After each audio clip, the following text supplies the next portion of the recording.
Ce 15 novembre 2022, Laura Smet, fille de Nathalie Baye et de Johnny Hallyday, célèbre ses 39 ans. Fille d'une actrice aux 4 Césars et d'une légende de la musique, la trentenaire a grandi protégée par ses parents mais n'a pas pu échapper à des moments douloureux. Aujourd'hui, elle a trouvé la sérénité dans son couple avec Raphaël Lancret-Javal qu'elle fréquente depuis 2013 et avec leur fils, Léo, 2 ans.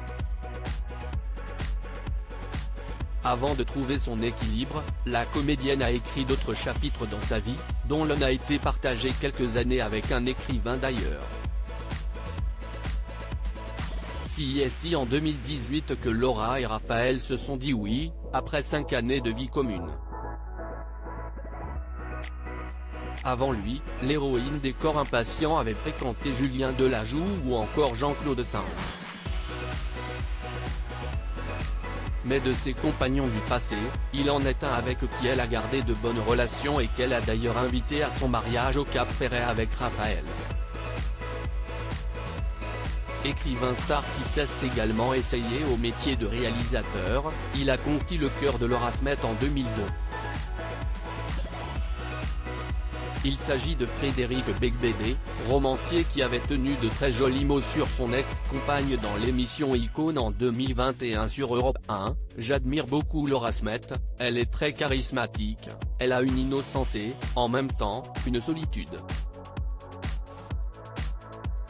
Quelque chose d'émouvant, de fragile.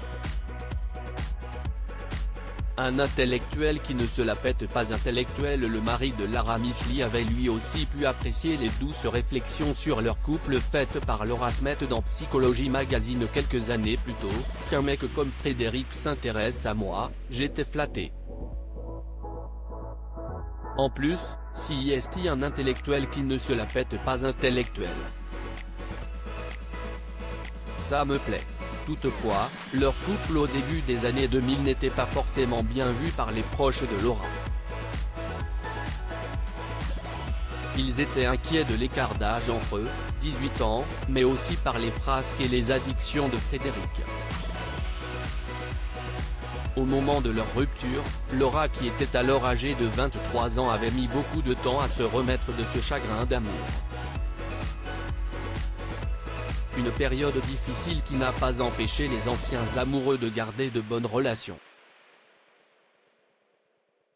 C'est ainsi que l'auteur de L'amour dure 3 ans a été invité au mariage de Laura avec Raphaël le 15 juin 2019.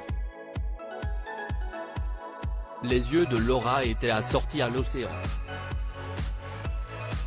Elle était si heureuse qu'elle irradiait comme une centrale atomique. Tout le monde souriait, il y avait de l'amour et de la joie dans l'air. C'était un des plus beaux mariages auxquels je ne suis jamais allé, confiait alors l'écrivain père de 3 filles à Point de Vue. Côté actualité, Laura Smet s'essaye cet automne au théâtre avec Le Principe de l'incertitude, mis en scène par Louis Doux de Lanquesin, donnant la réplique à Jean-Pierre Daroussin. Cette pièce de Simon Stevens raconte la rencontre improbable entre une américaine un peu paumée et un septuagénaire solitaire. La comédienne a fait donc ses premiers pas sous les planches, sous le regard admiratif de son mari Raphaël. Depuis la naissance de leur couple, l'artiste est toujours plus rayonnante.